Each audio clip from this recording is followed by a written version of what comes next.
una, nagtatanong ko kayo kung bakit ako nandito, kung bakit ako nagsasalita sa mga sinasabi ko, kung bakit ko na-post yung napakahabang, mahaba akong caption sa Instagram. Katatanggalin mo din. Minsan kasi, Gulat ako. sa dala ng galit, sa dala ng lungkot, may masasabi kang salita na nakalimutan mo na artista ka na pala. Kasi kami, bilang artista, nakakulong kami dito sa bahay na wala kaming magawa para sa kumpanya na pinagtatrabuhuan namin na tumutulong sa amin. Ito lang ang kaya naming isukli sa kanila sa panahon ngayon. So, nung lumabas yung post ko sa Instagram, ang daming nagtanong, Kim, okay ka lang? Kim, okay ka lang? Ayoko silang sagutin. Sabi, Kim, burahin mo yung post mo. Hindi ikaw yun. Sabi ko, sandali lang. Yun ang nararamdaman ko. Yun ang gusto kong sabihin. Kasi, kaya naman nagagalit ang isang tao dahil nasaktan siya, nalungkot siya. Kung hindi ka nasaktan, hindi ka naman magagalit eh. Oo, nagalit ako, pero wala na akong magagawa. Ang tanging magagawa ko lang is ipaglaban yung tahanang tumulong sa akin na napakaraming taon. Ako naman, I am speaking in behalf sa lahat ng mga taong nangangarap pa.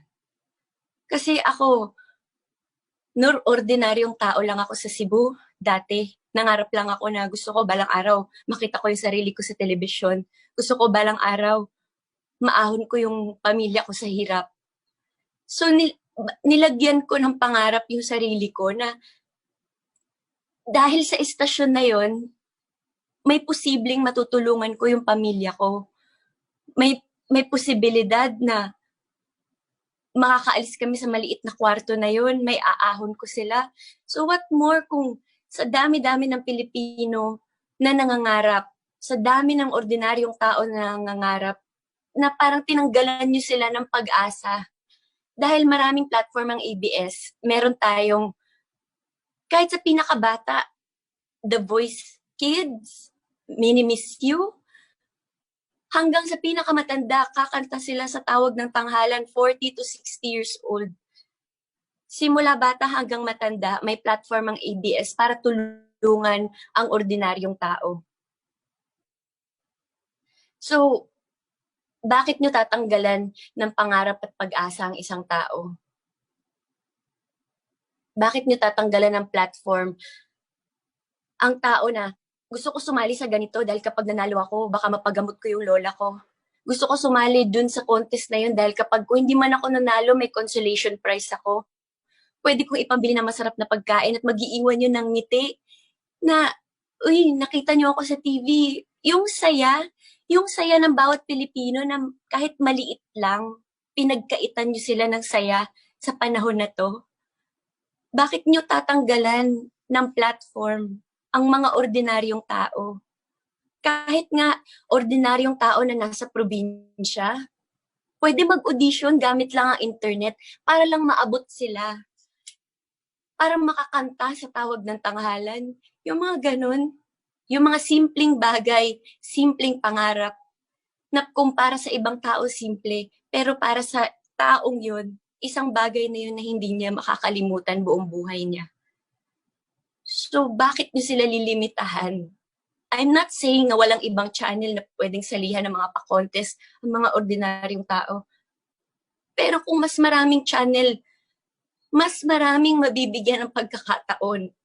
Lalo na ang ABS, na maraming platforms para sa ordinaryong tao.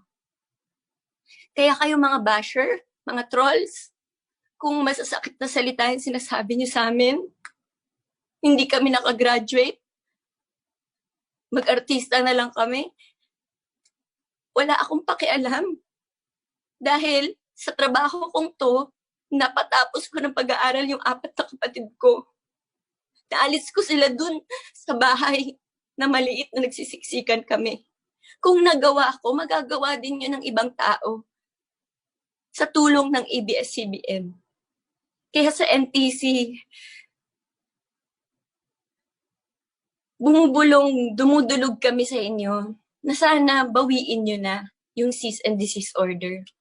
Sana hayaan nyo na kaming mamahayag. Sana ibalik nyo na ang ABS-CBN. Ako po si Kim Chiu, kapamilya. Salamat po.